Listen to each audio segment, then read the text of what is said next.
Picture this: meat, slow cooked over fire or smoke for hours.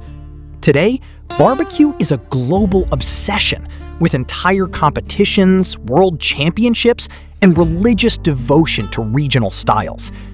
But the word barbecue itself has a surprisingly tangled history, one that spans 3 continents and gets twisted almost beyond recognition along the way.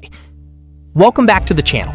Today, we're tracing the real story of barbecue, from indigenous cooking traditions in the Caribbean to the smoky pits of the American South, to a multi-billion-dollar global industry. The word barbecue most likely comes from barbacoa, a term used by the Taino people, indigenous inhabitants of the Caribbean islands, particularly in what is now Cuba and Hispaniola. Barbacoa referred to a wooden framework or structure built over a fire, used for slow cooking meat or fish at a low temperature, using indirect heat and smoke. When Spanish explorers arrived in the Caribbean in the late 15th and early 16th centuries, they encountered this cooking method and adopted the word into Spanish. From there, it spread throughout the Spanish colonies in the Americas, eventually making its way into English as colonizers and settlers picked it up. Once the word and the technique reached the American South, barbecue began evolving into something distinctly its own, shaped by an incredibly painful history. Enslaved Africans, brought to the colonies against their will, were often given the toughest, cheapest cuts of meat that plantation owners didn't want, and they were the ones who actually mastered the slow cooking techniques that would eventually define Southern barbecue. Slow cooking over low, indirect heat for many hours was essential for these tougher cuts, breaking down connective tissue and transforming something nearly inedible into something tender and flavorful. Enslaved cooks combined African culinary traditions, including the use of spices and slow cooking methods, with Native American smoking techniques and whatever ingredients were available. This fusion, born out of necessity and survival under brutal conditions, became the foundation of American barbecue as we know it today. By the 18th and 19th centuries, barbecue had become deeply woven into Southern social life. Large barbecue gatherings were held for political rallies, church events, and community celebrations, often organized and cooked by enslaved and later freed Black cooks, whose skill and expertise were essential to these events, even as their contributions went largely uncredited in historical records for generations. As barbecue spread across different Southern states, distinct regional styles began to emerge, each shaped by local ingredients, available wood for smoking, and cultural influences. These regional differences would eventually become a matter of intense, almost religious pride and rivalry that continues today. Let's break down the major regional styles, because each one tells its own story about the people and resources of its region. In the Carolinas, barbecue centers almost entirely around pork, reflecting the abundance of pig farming in the region historically. But even within the Carolinas, there's a famous divide. Eastern North Carolina uses a whole hog approach, with a thin vinegar and pepper-based sauce, with no tomato at all, a style that traces directly back to those early colonial and enslaved cooking traditions. Western or Lexington-style barbecue uses primarily pork shoulder with a slightly sweeter tomato vinegar sauce. And South Carolina has its own unique mustard-based sauce, sometimes called Carolina Gold, influenced by the large German immigrant population that settled in the region. Memphis, Tennessee developed its own identity centered on pork ribs, served either wet, meaning coated in a tomato-based sauce, or dry, rubbed with a complex blend of spices and served completely without sauce, letting the meat and the rub speak for themselves. Memphis is also known for pulled pork sandwiches, often topped with coleslaw right inside the bun.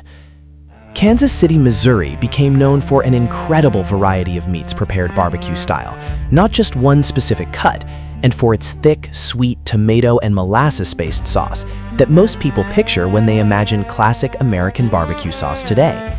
Kansas City sits at a sort of crossroads of barbecue traditions, blending influences from multiple regions. And then there's Texas, where barbecue takes a dramatically different direction entirely, focused overwhelmingly on beef rather than pork, particularly beef brisket. This reflects the cattle ranching culture that has defined Texas for generations. Central Texas barbecue, heavily influenced by German and Czech immigrant butchers who settled there in the 19th century, typically uses minimal seasoning, just salt and pepper, letting hours of slow smoking do all the work, often served without any sauce at all. By the 20th century, barbecue had transformed from a community and family tradition into something much bigger, an industry, and eventually a competitive sport. The invention of the Weber kettle grill in 1952 played a massive role in bringing barbecue into American backyards on a national scale.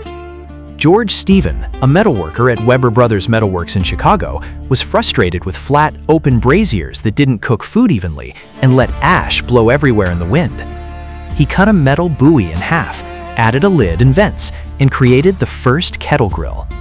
This simple design innovation made consistent, controlled outdoor cooking accessible to ordinary families for the first time, and it helped turn backyard barbecuing into a staple of American suburban life. Competitive barbecue emerged as an organized phenomenon starting in the 1970s and 80s.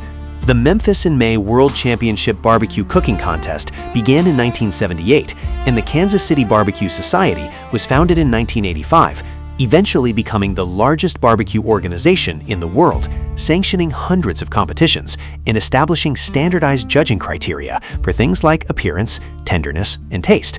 These competitions transformed barbecue from a casual community activity into a genuinely competitive craft, with pitmasters guarding closely held secret recipes, rubs, and techniques, sometimes worth real money in terms of competition winnings, sponsorships, and restaurant success. Television also played a huge role starting in the 2000s, with shows dedicated entirely to barbecue competitions, bringing pitmasters and their rivalries into mainstream popular culture. Before we wrap up, let's talk about how far barbecue has gone in terms of luxury. Because just like pizza, sushi, and tacos, barbecue has its own extreme. One of the most expensive barbecue dishes ever created comes from a restaurant that crafted a brisket using Japanese A5 Wagyu beef instead of standard beef brisket. A5 Wagyu is among the most expensive beef in the world, prized for its extreme marbling and buttery texture. And smoking an entire Wagyu brisket using traditional Texas techniques can cost several $1,000s for a single cut, given that Wagyu brisket can run several $100s per pound before any cooking even begins.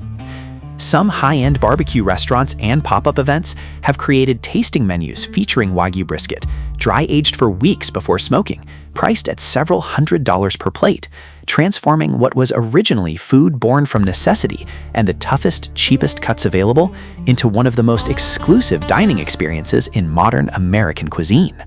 So here we are, from barbacoa, a Taino word for a wooden cooking structure, to a brutal history of enslaved cooks transforming the toughest cuts of meat into something extraordinary, to fierce regional rivalries across the American South, to a backyard ritual made possible by a cut-in-half metal buoy, to a televised competitive sport, to a single brisket costing thousands of dollars.